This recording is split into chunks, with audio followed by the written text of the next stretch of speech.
Athena, the question is, new atheist wants to know how to raise daughter in an Islamic country.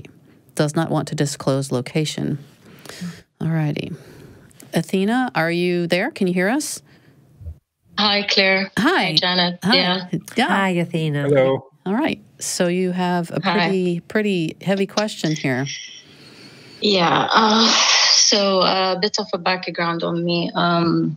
I just deconverted about 6 months ago, but if I think about it accurately, I've been an atheist all of my life. I just didn't want to acknowledge it. Mm-hmm. The problem is I am in an Islamic country and I'm divorced. My daughter lives with her dad, who's he's not very religious, but semi-religious, like pick and choose kind of religion. And they pretty much, she's really scared of hell, and she's not wearing a hijab. She has most of my thoughts, most of the things that I was struggling with when I was her age. But she keeps on coming to me about these questions. She thinks that I'm kind of an agnostic about these things, and I'm not giving her the whole thing, because I don't know if she's gonna just talk about it with her friends, and then I will be in trouble. So how do I go approaching her and telling her that this is not real and how to deal with it?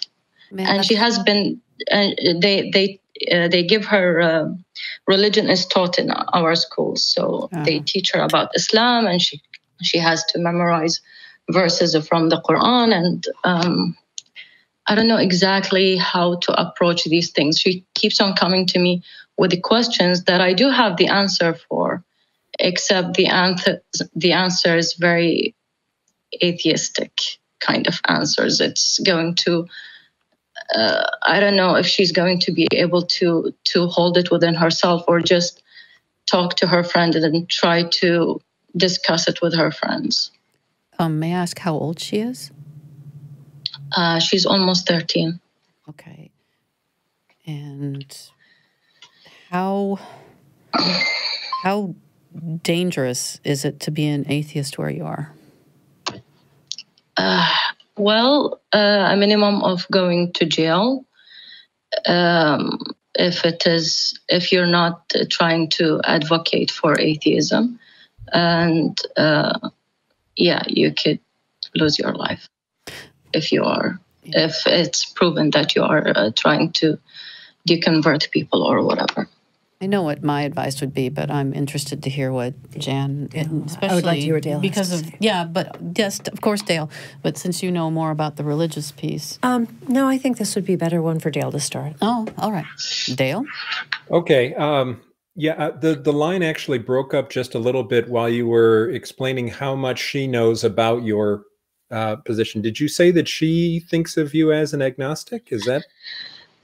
Yeah, whenever she asks me, I tell her, I don't know.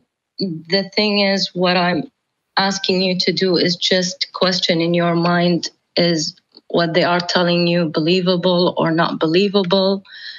Is it something that you have seen in your life? Is it something that is... But I didn't tell her that I'm an atheist. She might have heard me because...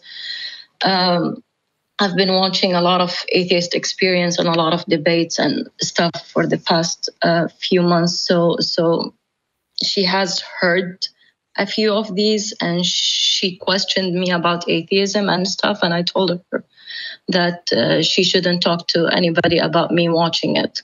But I never actually told her that I am an atheist. Okay.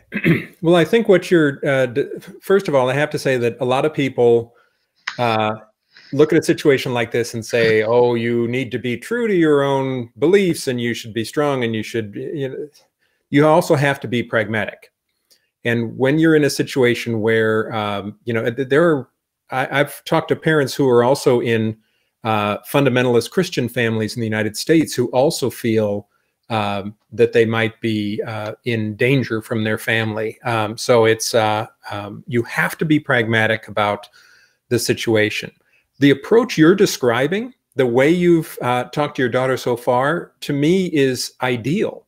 What you essentially say is, I think you are justified in not identifying yourself as an atheist in this situation. I think that is a justifiable thing. But what you do is say, different people believe different things. And I know that there are people who believe such and such, and there are people who are Islamic and believe such and such. You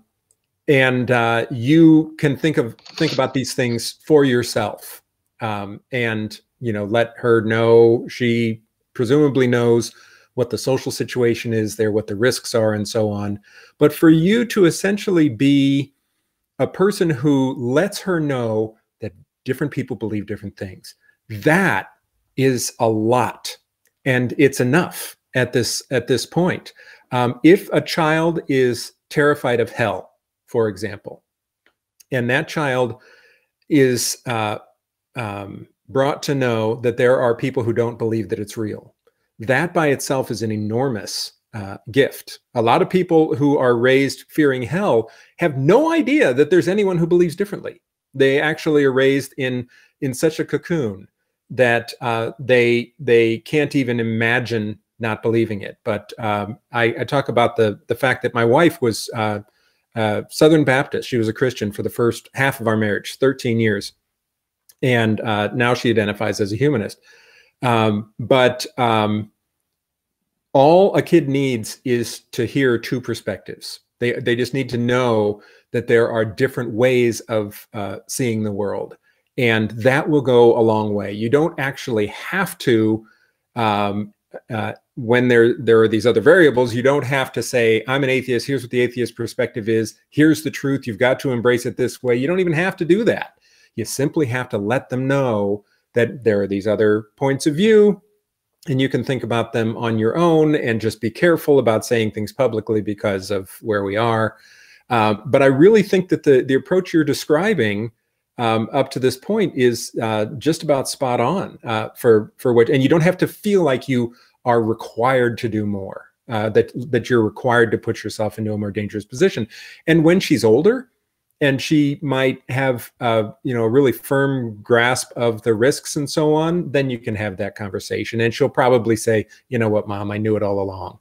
But at this point, what you need as much as anything is deniability, so that if anybody asked your daughter, she would be saying, well, she just told me that different people believe different things. She never tried to force me to be an atheist. You could be completely honest about your approach and still give her what she needs, that perspective.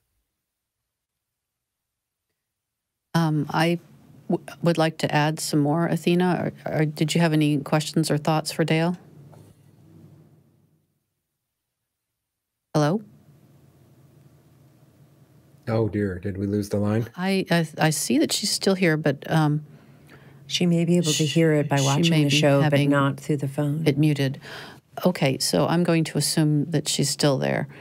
I suspect that if you're in an Islamic country, that the fact that you're a woman is going to be a very big variable in how much you can say and do.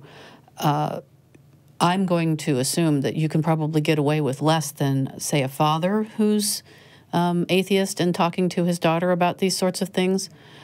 I'm going to assume that it's probably fairly easy for them to find reasons to take your daughter away from you, and that is a terrifying thought. There are justifiable reasons for lying, and this might be one of them if you have to go that far. I agree with Dale very much that the whole be true to yourself sort of belief system works only if you are very, very privileged. Not all of us have the privilege of just being you do you. It's not that easy. Do what you must to maintain the relationship with your daughter, keep her safe, and keep you safe. Religion I know from what you're describing, religion is a very, very big part of the world. It sounds like it was something similar to my husband's upbringing with Southern Baptist religion. It was pretty much everything. Everything came back to religion. In fact, it was in the schools in a similar way, probably, to the way Islam is taught you. They learned Bible verses and so forth in public school. And, you know, he came out the other end of it okay, so to speak. He got away from religion. But I also agree with Dale that the hell part, that's pretty awful. And that's one where I, too, would pull back on the reins a little bit. I would say, you know, a lot of people don't believe in hell, and I'm not even sure I believe in hell.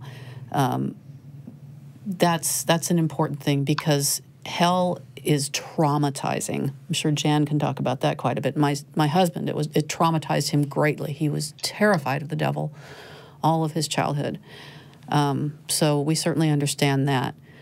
Athena, can you hear us now? Are you back by any chance? Yeah, I'm back. All right.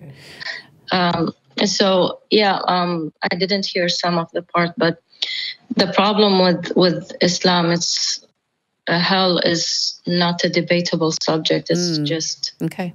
Yeah, if you believe in Islam, it's one of the cornerstones that hell. It's there. The package. And then Dale's advice is probably the best you can do. Yeah, really. Not everybody believes it really is an authoritarian approach where people are not, you know, there's not a buffet type option or interpretation, variable interpretations, or really much ability for people to, as individuals, find their particular mosque or something that's their brand of Islam. So,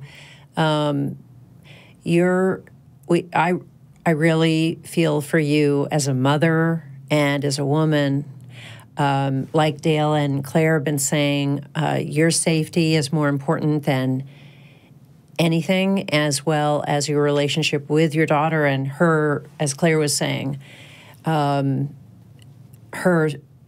staying with you, not where you do not lose your rights as a mother. That would be sort of the worst thing I could think of.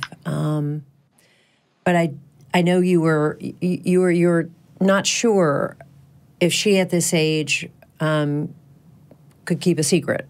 I think that if you're feeling hesitant about that, then you should listen to that hesitancy. And I think as time goes on, as she gets older and she learns more, perhaps this is something you can, make sure is spoken about, is that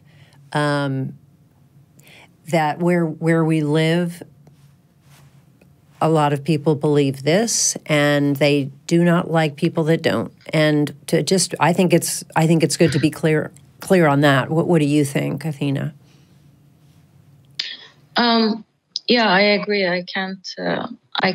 The thing is, I don't also want to burden her with this. Like, okay, this is a secret, a huge secret that my life literally will depend on it. If you get it out, I told her to an extent, Mama, don't talk about these things, because even talking about it as a joke or, oh, my mom was watching this, might actually get me in trouble. And she just understands the getting into trouble. She doesn't understand the whole concept, the whole thing. I didn't tell her about these things, not only because she can't. I don't know if she can keep the secret or not. It's even, I don't want her to handle such a big secret. Right, it's a lot to put on. And so that is a really good reason to wait until you feel it's just the right time, and it doesn't sound like it's at her age that it's worth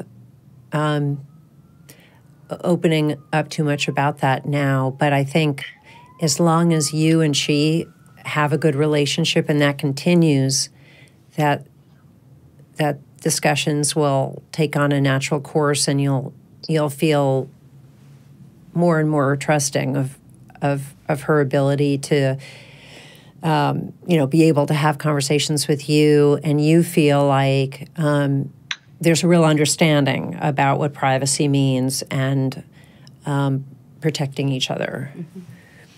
Yeah. Yeah, sure. Okay.